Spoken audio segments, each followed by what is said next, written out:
Welcome back. This is the second day of information on the Unit 4 arrangement of electrons. I really want you to focus on the first set of learning goals. This is what we did last week, Thursday and Friday. We will be using a lot of these ideas and vocabulary as we go on throughout the rest of this week.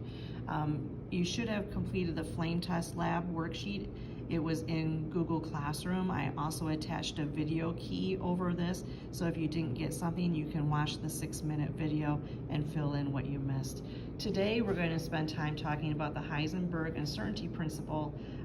Again, this second section talks about how light travels as both waves and particles, which is what we did on Thursday and Friday. But we're really going to focus on number 9, understanding the quantum theory. So let's just get to it. I know it's a lot of words and it might not make a lot of sense, but we'll get you to where we need to be. So last week, Thursday, Friday, you did these 2 pages. And I just want to point out that there were 2 camps of scientists at this time who were trying to figure out how electrons actually behaved. And one camp thought that electrons were actually behaving as waves, that electrons were traveling like light. But another camp disagreed with it and said that electrons were able to be like particles, where they could jump from one energy level and move to a higher energy level, and they could move up and down. And so we had 2 different movements here, and what we know today is that both camps of scientists were correct. It's kind of like when you go to the wave pool at an amusement park, and as soon as you know that a wave is coming at you, you automatically or instinctively just jump and you ride the wave. When you jump up, you come back down. And here comes another wave, you want to ride the wave, so you jump up and you fall back down. So we do that as humans. So we are using that analogy as about how electrons are really moving in life as well. So what we want to do for our first set of notes for Monday, October 11th, we're going to talk about Heisenberg's uncertainty principle for just a quick second. This basically says that when we go to apply this new information over the course of the week, Heisenberg says that you cannot know both the location and the speed of an electron at the same time. It's kind of like for those of you that are in a sport or in band, or if you ever videotape yourself to watch your mechanics, you know, you put it on, you go frame by frame just to see maybe where your foot placement is, or where your elbow is, or where your horn is located at a certain time. But when you want to look at a specific location, you have to stop the electron, or you have to slow it down. And the same way as well as if you want to know how fast something is going, you don't really care about the location of that object, you just want to know how fast it's going. So please know that when we go to look at electrons, we are altering it in a bit of a way. We can't do both at the same time, so go with what I'm going to teach you, okay? So the big idea for the rest of the week is the quantum theory, which is the description of the electrons. And we're going to look at 4 quantum numbers, or 4 Q numbers. And today we're only going to focus on 2 of the 4 quantum numbers.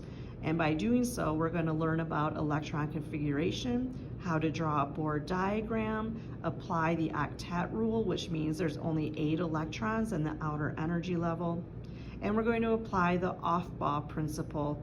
Aufbau is a German word. It's not named after anybody. It just means to build from the ground up. So we're going to put electrons in the lowest energy level that it can take it, and then we're going to add it to the next lowest energy level, and so on and so forth. And then, if we have time, we'll show you the shorthand notation. All right, so because you're not with me in class, I have some handwritten notes. And these notes come from page 108 to 111 of your textbook. And I know that not all of you have your textbook with you, but I figured this would be a little bit faster way of giving you this information. So our key idea is quantum numbers. That's a Q, it just got hole punched. But it's quantum numbers. These are numbers that specify the properties of atoms and electrons. And the first 2 quantum numbers that we're going to talk about is the principal quantum number, which is just a fancy way of saying the energy level or even the period of the electron. We use the letter N to shorthand the word principal quantum number. Now, if I'm in the first period, right, or the first energy level, I would say n equals 1, and we know that the first energy level is closest to the nucleus. If I'm in the second energy level, I would say I'm n equals 2, and that means that I have the first energy level filled, and then I have a second energy level filled. So Aufbau says I've got to put electrons in the first before I can put electrons in the second. Okay? And when I'm talking about this in the picture, like for nitrogen, I got to put electrons in the first, then electrons in the second. I will not have to go to the third, nor will I have to go to the fourth, but we'll learn that later as we go. The second quantum number is called the orbital quantum number, and this is describing the shape of an orbital. All right, that's not going to make sense for a whole lot for right now, but basically, the real name that you might hear this in a college class is the angular momentum quantum number.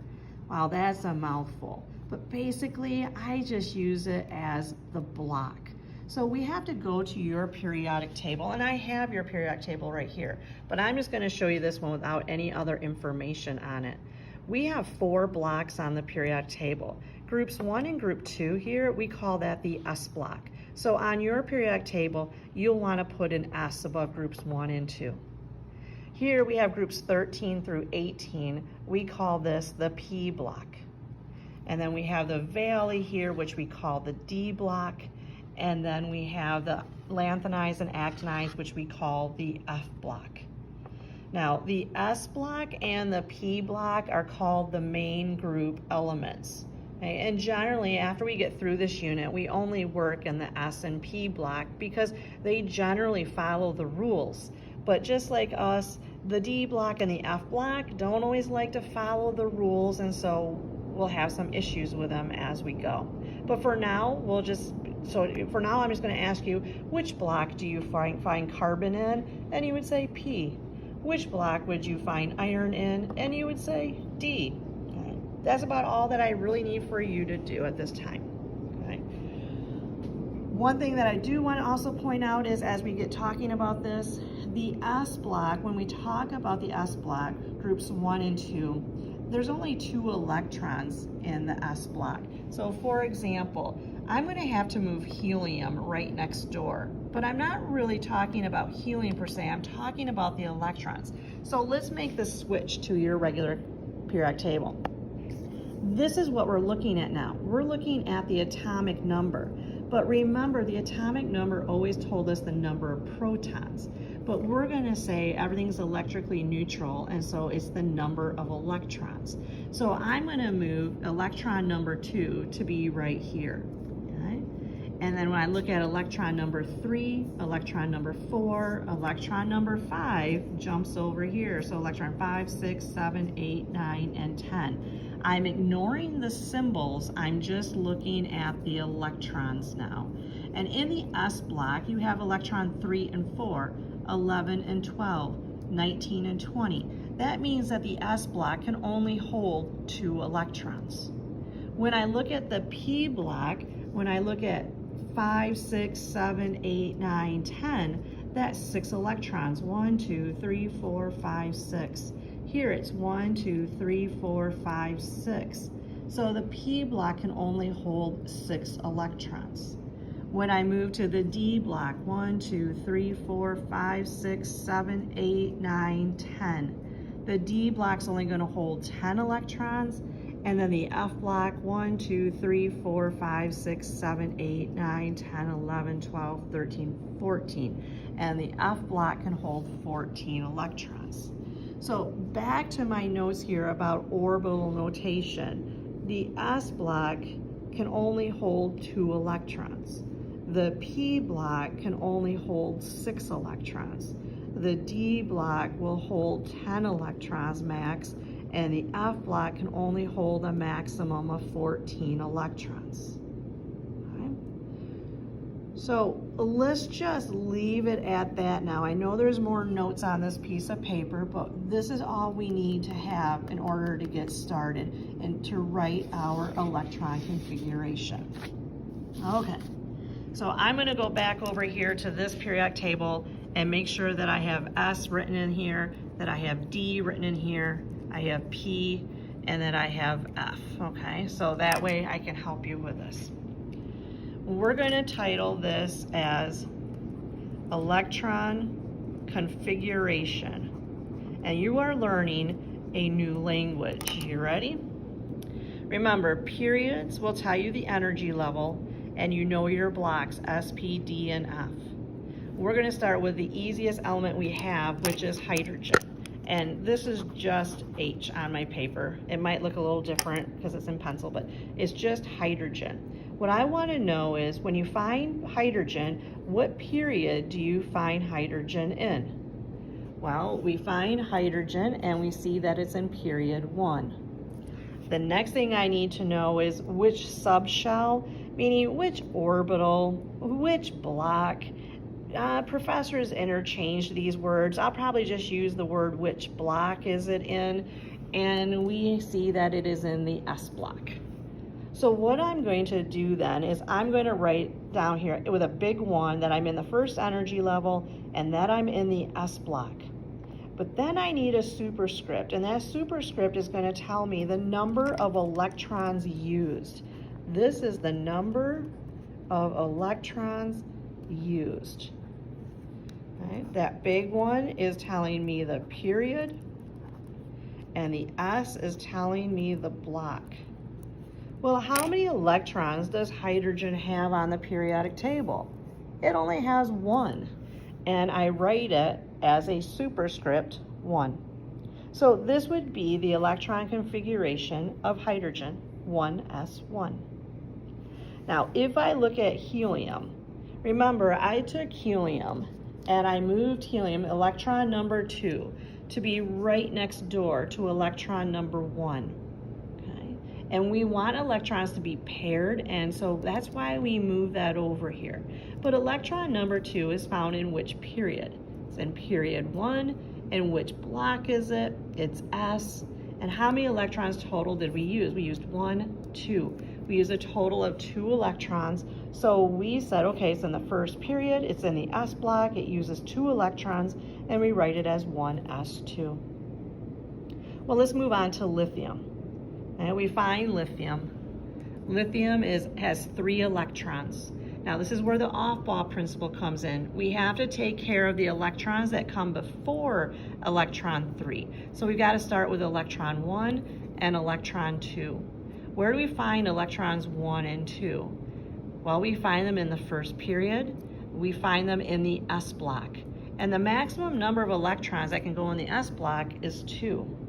So you will see me say in the first energy level, you're in the S block, there's 2 electrons, so I write it as, first energy level in the S block, and there's only 2 electrons. So you see me write this 1s2. But I'm not done, because that's the configuration for helium. I've got to go 1 more electron. So in which period is this 3rd electron located? It's in the 2nd. It's in the S block, and I only use 1 electron there, and that's why I write it as 2s1. I can check to make sure that I have lithium, because we know lithium has 3 electrons. I can add these superscripts. 2 plus 1 is 3, and that matches the atomic number of lithium. So if we move to something like beryllium, beryllium has 4 electrons.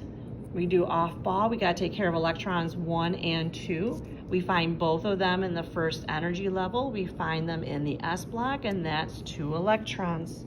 So we have our 1s2. That takes care of the first 2 electrons. So then where are electrons 3 and electrons 4? They're in the second period. They're in the S block, and we count 1, 2. It makes up 2 electrons. So we write it as 2s2. The superscript of 2 plus 2 is 4, which matches beryllium. But we can head over now to boron, which has 5 electrons. Just like before, we got to start with electron number 1. We got to go 1, S, and we have 2 electrons. After 2, we have 3 and 4. We find them in the 2 in the S, and that's 2 more electrons. Then after 4, we find electron 5. We're still in period number 2. Remember how I had you number this side for periods 2? We're still in period number 2, but now we've entered the P block, and we're only using 1 of those electrons in the P block. So I can write this as 1s2, 2s2, 2p1. And 2 plus 2 plus 1 is 5. So just for funsies, give it a try for fluorine. Pause it for right at this point, and then resume when you've tried it. Hopefully you did a good job with that. Let's look at electrons 1 and 2. They're in the first period. They're in the S block. So we have 1s2. We then have electrons 3 and 4. We have 2s2. After electron 4, we find electron 5. We're going all the way to fluorine. You're in the second energy level. You're in the P block. 1, 2, 3, 4, 5. So it should be 2p5. So your answer here is 1s2, 2s2, 2p5. 2 plus 2 plus 5 is 9, and that is the atomic number for fluorine. Let's have you try magnesium. Pause it here. Welcome back. We got to go all the way here to magnesium with 12 electrons. We get 1s2, 2s2. We got to do all of these guys.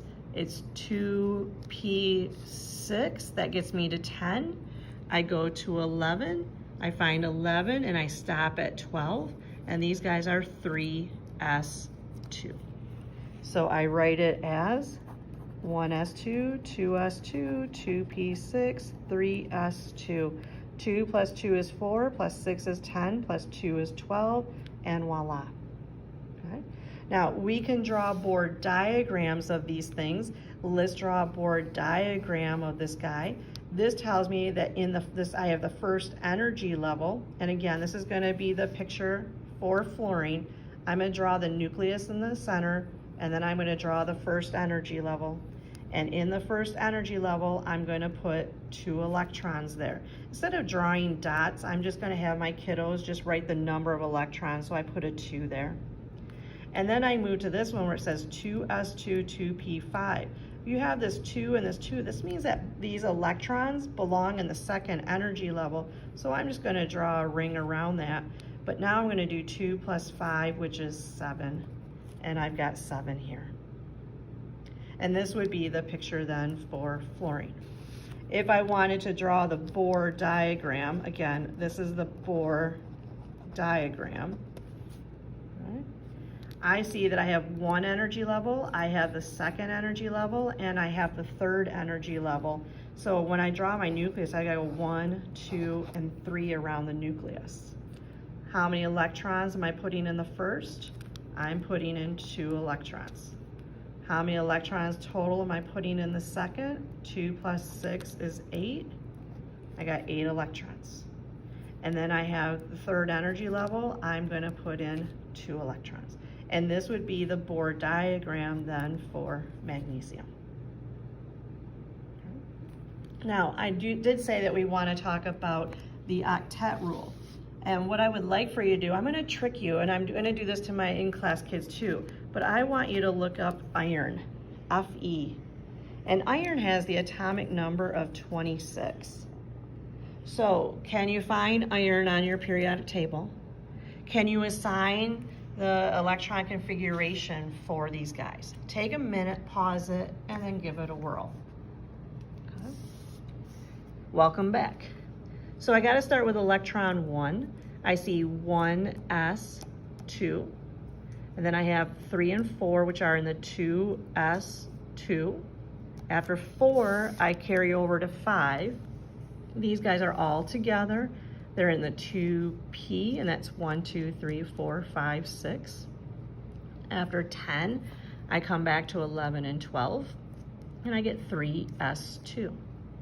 After 12, I've got to go over here to 13. I got to keep on it going. It's 3p, and there's 6. After 18, I come to 19 and 20. I'm in the 4, I'm in the S, and it's 4s2. Now, most of you, this is what you have on your paper right now. I'm gonna go 1s2, 2s2, 2p6, 3s2, 3p6, and then you have 4s2. Now, I'm going to bet that you went 1, 2, 3, 4, 5, 6, and you said 4d6. Okay? And I'm going to say, congratulations, you did everything I asked you to do, but there is a trick to this. What we find out is that this really cannot be part of the 4th energy level. Okay? And I'll explain why here. If we were to look at this, we have 4 energy levels according to the Bohr diagram. In the first energy level, we're going to put 2 electrons in here. In the second energy level, we've got 2 plus 6, which is 8. Sorry, my camera. Then we're going to the third energy level. We've got 2 plus 6, which is 8. Now we're going to go to the 4th energy level, and we got 2 plus 6 is 8. And right now, it may appear that everything is okay. But if I was to actually have given you cobalt, cobalt would have had 27 electrons instead of 26. Cobalt would have been 1s2, 2s2, 2p6, 3s2, 3p6, 4s2, but then it would have been 1, 2, 3, 4, 5, 6, 7, and you would have gotten a 4s2, 4d7 for your outer energy level. But 2 plus 7 is 9, and then you would have had to make this 9. We have a rule. It is called the octet rule, which means you cannot have more than 8 electrons in the outermost energy level. And here, once you get to electron 27, we now have exceeded, we've gone above 8. So when we hit the D block always has to drop an energy level. So on your periodic table, if you look very, very closely, you can, and it's kind of, this says 3s, this says 4s, it's a little fuzzy, but what does this say right here? It says 3d. This is a reminder that once you leave electron 19 and 20 in the 4s, you have to drop to the 3d energy level so you obey the octet rule. And as you carry it across all the way, you're still in the 3d. But when you get back to gallium, now it says you jump back up to the 4th energy level into the 4p. So there is a bit of a trick. So what we're going to do then on this picture, we're going to put 2 electrons in the 4th energy level, and then we're allowed to fall back into the 3rd energy level and add 6 more electrons. So really this guy has 14 electrons in the 3rd energy level. Okay. Now I know that I said I would talk about shorthand, but that's about all I really want to do at this moment. I will pick up another video for you later. If you have time, give phosphorus a whirl. I know we already did iron, so let's give you phosphorus, and let's see if you can do arsenic. Okay, arsenic, it has 33 electrons. So if you watch this video, send me something about phosphorus and arsenic. See if you can write that out for me. And if you can, draw the Bohr diagram as well. Have a great day. Bye.